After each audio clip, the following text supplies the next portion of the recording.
नमस्कार दोस्तों। Austro bye Dushyant channel में आपका फिर से स्वागत है। कुंडली फर्न कथन की श्रृंखला में आज मैं एक जातका जिसका नाम प्रियंका जाटव है और उनकी कुंडली का अध्ययन करने के लिए आप लोगों के समक्ष उपस्थित हुआ हूँ। इनका कोई क्लियर प्रश्न तो नहीं है, पर इन्होंने सिर्फ इतना ही बताया कि यह बहुत परेशान है। तो इस संबंध में ही इनकी कुंडली का कुछ अवलोकन करते हैं जो इनकी समस्याओं से जुड़ा हुआ है और एक सामान्य मार्गदर्शन प्रदान करने का प्रयास करेंगे।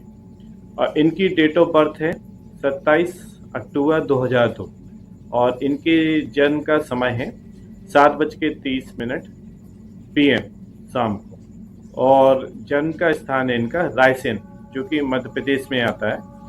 तो आइए इनकी कुंडली से संबंधित कुछ मुख्य बातों पर हम विचार करते हैं।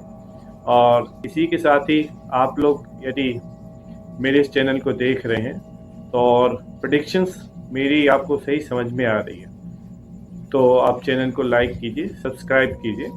और आपके कोई भी परिचित हों और जिनको किसी विशेष प्रश्न के बारे में जानकारी लेना हो तो यहाँ पे कमेंट के माध्यम से अपनी कुंडली देने का प्रयास कीजिए। तो मैं अपनी तरफ से जितना बेहतर हो सकता है कोशिश करूँगा और जल्द ही उनको उनकी समस्याओं से संबंधित जवाब देने का प्रयास करूँगा। ठीक है, आइए दोस्तों हम प्रियंका जाटव की कुंडली का अध्ययन आरंभ करते हैं। लग्न चक्र इनका हमारे सामने है, साथ ही साथ नवमांश चक्र भी दिया हुआ है साइड में। और लग्न पे हम निगाह डालते हैं तो लग्न में आप देख रहे हैं कि राहु इनका वृष राशि में स्थित है और चंद्रमा और शनि युति बना करके द्वितीय भाव में मिथुन राशि में स्थित है। और गुरु इनका तृतीय भाव में है और पंचम भाव में बुध और मंगल युति करके युक्त है। और शुक्र और सूर्य इनके छठवें भाव में स्थित है और केतु की स्थिति सप्तम में है। और इसी के साथ हम नवमांश चक्र में जब निगाह डालते हैं तो नवमांश चक्र में मंगल का नवमांश लग्न में आया, मतलब मेष राशि का नवमांश लग्न में है और चंद्रमा यहाँ पर स्थित है। और मंगल राहु नवमांश चक्र में युति बना के धन भाव में वृष राशि में है और छठवें भाव में यहाँ पर नवमांश में बुध अपनी ही राशि मतलब उच्च राशि में स्थित है। और केतु शनि यहाँ पे अष्टम में है और यहाँ पे गुरु शुक्र और दशम में युति बना के स्थित है और शुक्र यहाँ पर लाभ भाव में है। तो सर्वप्रथम इनकी लग्न पे दृष्टि डालते हैं, लग्न चक्र पे। तो आप देख रहे हो कि इनकी जो राशि है वृष राशि है, स्थिर राशि लग्न में है और चंद्रमा इनका द्विस्वभाव राशि मिथुन में स्थित है। तो मिथुन राशि जैसा कि हम लोगों को विदित है कि ये काफी बुद्धिमान राशि कहलाती है। और वृष राशि जो लग्न में, ऐसे लोग यदि बहुत ही लाइफ में डिसिप्लिन होके आगे बढ़े और जीवन में कुछ ठान लें कुछ करने का, तो ये जरूर कामयाब होते हैं।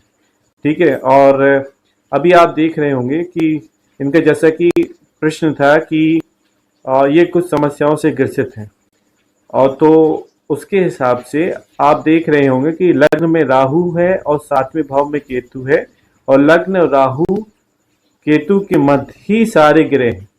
मतलब ये लग्न से लेकर के सातवें भाव तक सारे ग्रह स्थित हैं। और जो दूसरी तरफ है राहु केतु का दूसरे साइड में एक भी ग्रह स्थित नहीं है। तो ये जो अब हम बात करते हैं कुंडली में दुर्योगों में से एक राहु केतु से संबंधित जो दुर्योग बनता है उसको काल सर्प दोष के नाम से जानते हैं।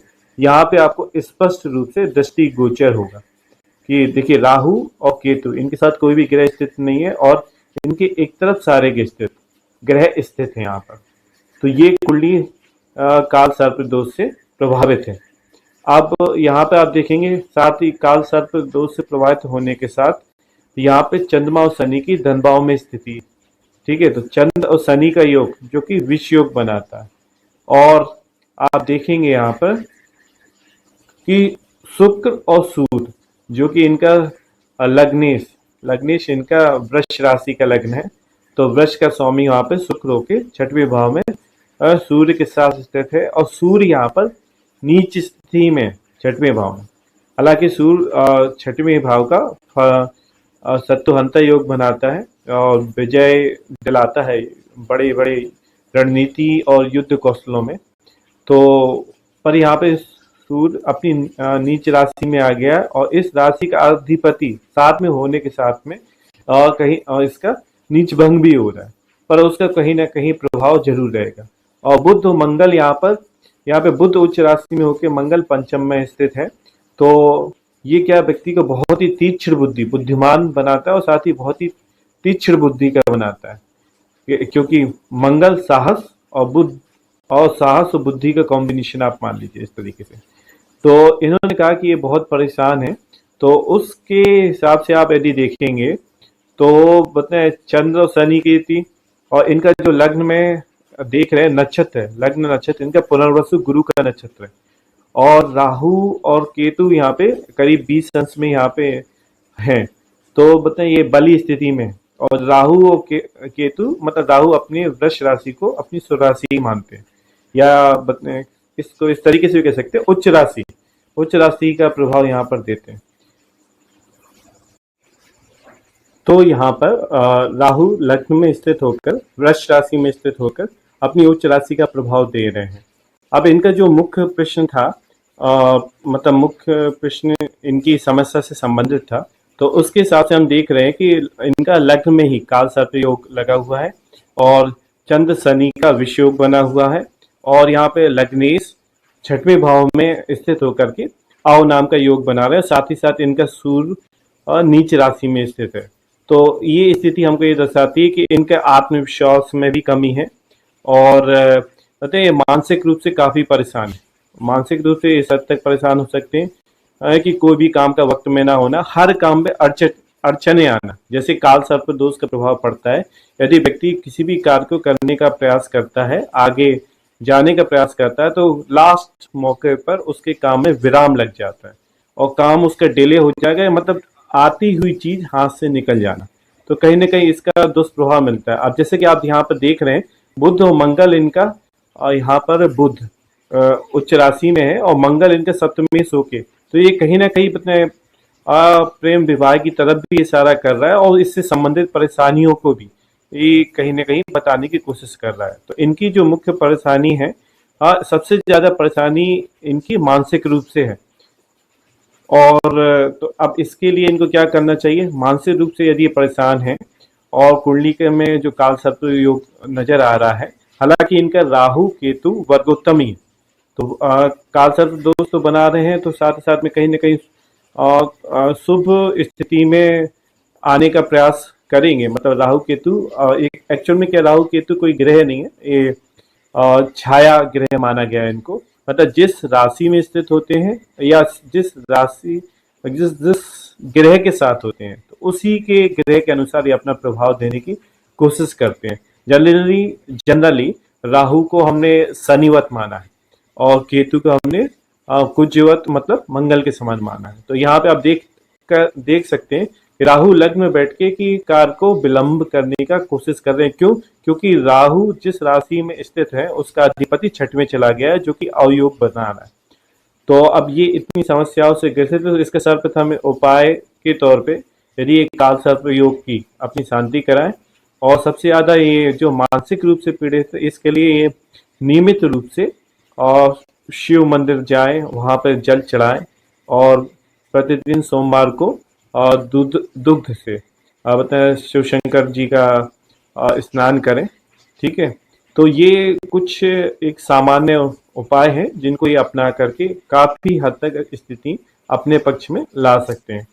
और कुंडली के हिसाब से काल सर्प योग की शांति करना जरूरी है। बाकी इनका कोई मुख्य प्रश्न तो था नहीं, और पर इनकी एज ग्रुप को देखते हुए जो मुझे समझ में आ रहा है, दो ही स्थिति है, या तो कैरियर से संबंधित हो सकता है जो कि 10th भाव है, तो इनको सरकारी नौकरी की जगह प्राइवेट नौकरी के लिए मैं इनसे कहूँगा कि प्रयास करें। और दूसरा इनकी धन की स्थिति कि आर्थिक रूप से परेशान, साथ ही साथ मानसिक रूप से, आर्थिक और मानसिक दोनों स्थिति में इनको परेशानी दिख रही है। और तो इसके लिए भी इनको भगवान का शरण में जाना चाहिए, और जो हमारे नियम हैं और उसके अनुसार हम पूजा अर्चन करें भगवान का। और समय जैसे ही आगे बढ़ेगा तो धीरे धीरे सारी चीजें इनके पक्ष में होंगी, पर प्रयास इनको करना पड़ेगा। ठीक है, तो शनि के जो मुख्य कारक ग्रह हैं वो है बुध, जो कि पंचम भाव में लग्न में स्थित है और जो वर्गोत्तमी होके स्थित है, तो वो शुभ प्रभाव में है।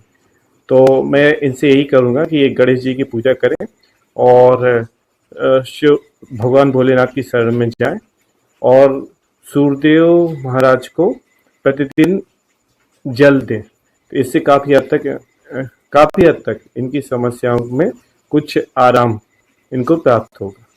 ठीक है दोस्तों, इसी के साथ इनकी कुंडली का फल खत्म मेरी नज़र से पूरा होता है।